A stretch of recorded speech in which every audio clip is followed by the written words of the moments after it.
The first thing everyone noticed about Daniel Harper was the silence he carried with him.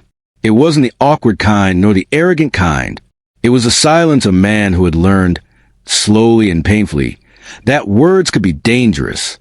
In the small coastal town of Oregon, where gray skies met restless waves, Daniel lived alone in a modest wooden house overlooking the sea. To outsiders, he was successful enough, mid-30s, a respected physical therapist at a private rehabilitation center, polite, well-mannered, and distant.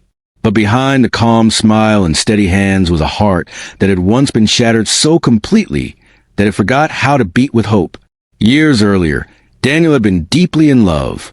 The kind of love that rearranges your future without asking permission. He had planned a wedding, a family, a life. Then one careless night, a drunk driver ran a red light and took everything away. His fiancée survived, but the injuries changed her forever, and the grief, fear, and blame tore them apart. She left town. Daniel stayed. He buried himself in work, helping others heal while quietly bleeding inside. On a rainy Monday morning, the kind that seeps into your bones, a new patient walked into the clinic. Her name was Emily Carter. She didn't look fragile, but fragility was written in the way she held her left arm close to her body, as if afraid it might betray her again. A recent car accident had damaged her shoulder and nerves, and months of ineffective therapy had left her frustrated and exhausted.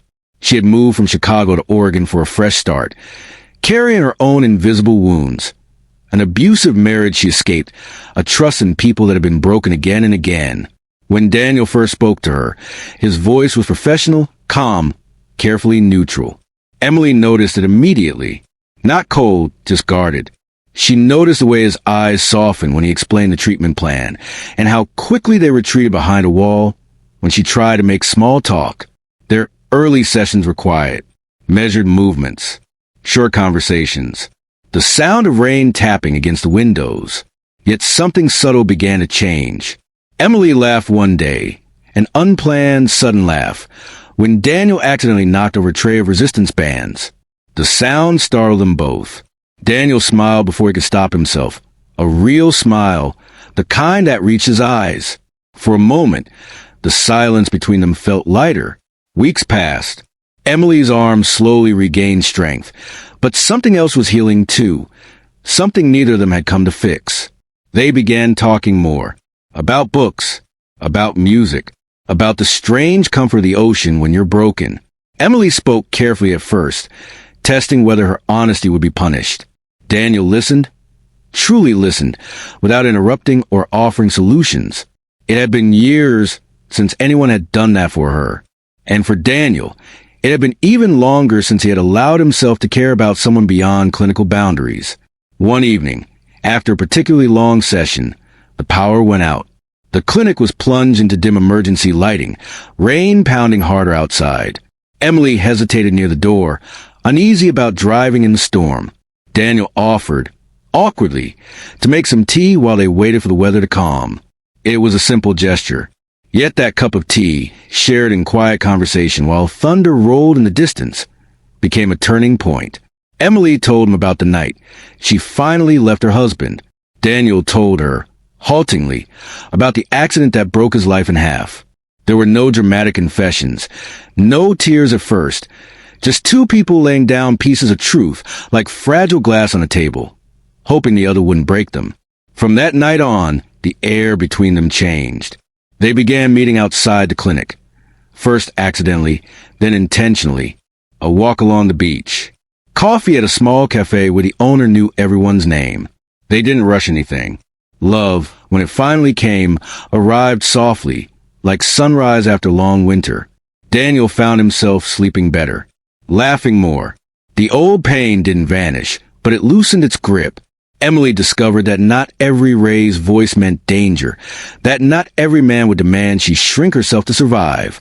With Daniel, she felt safe in a way she never had before.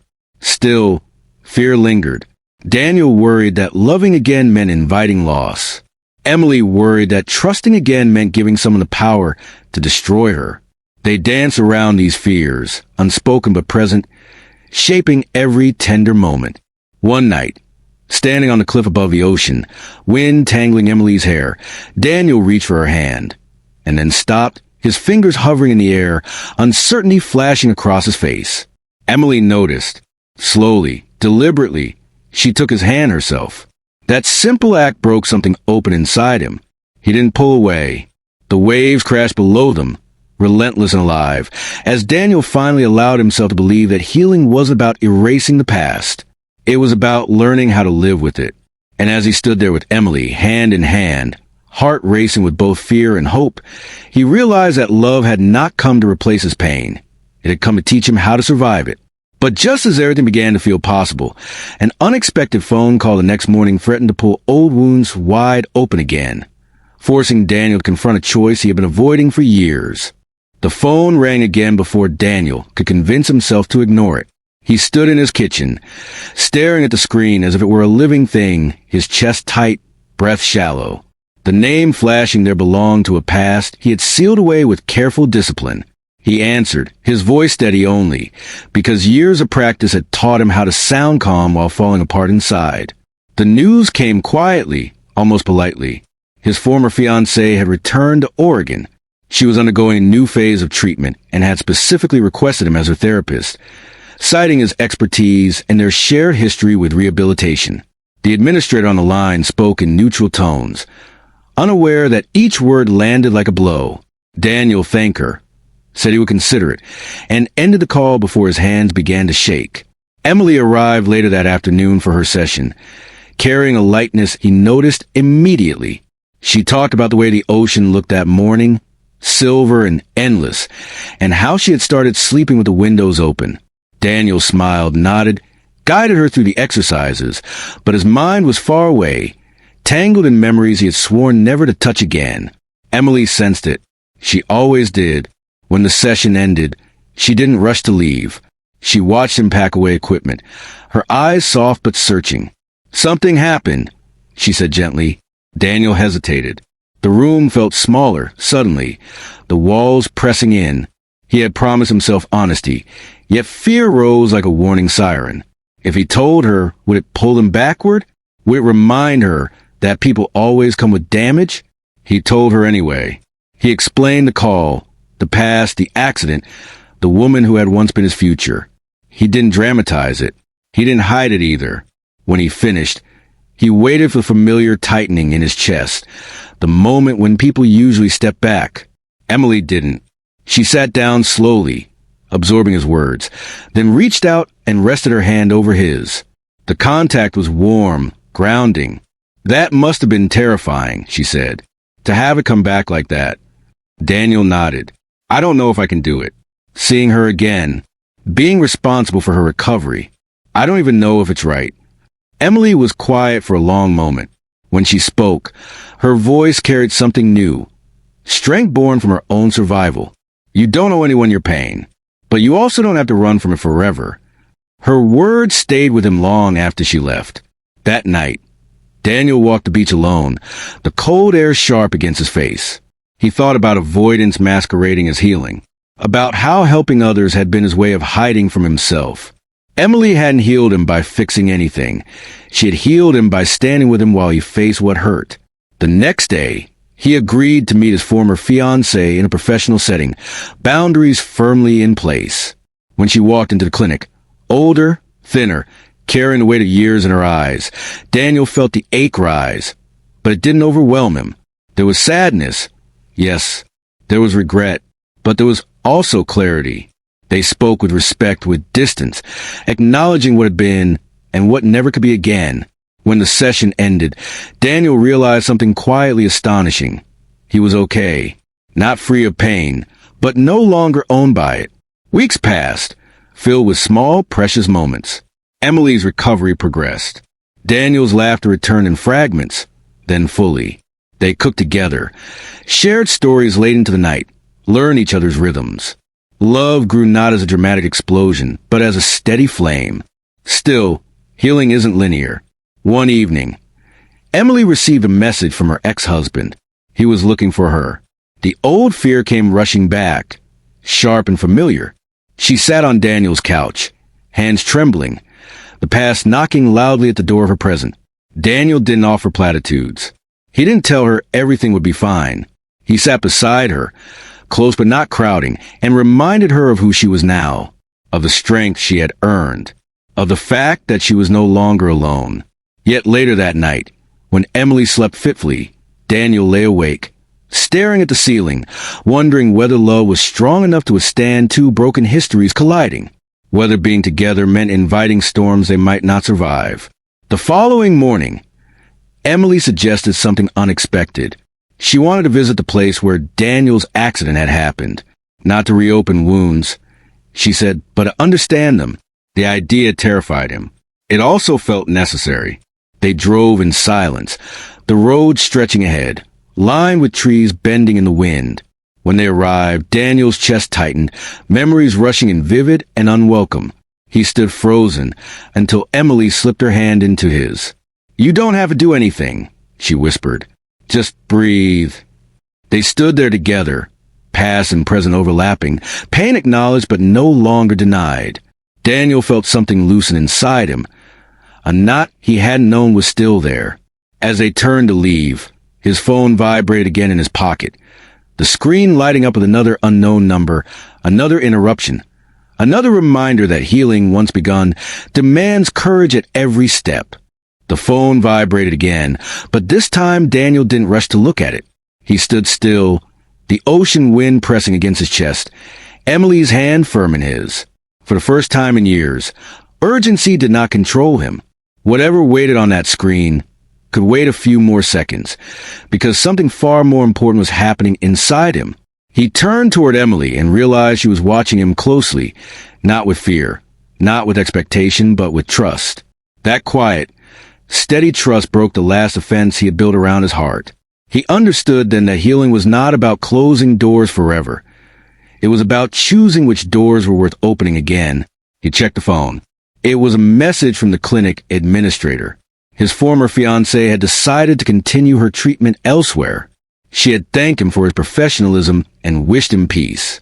Daniel exhaled slowly, as if releasing a breath he had been holding for years.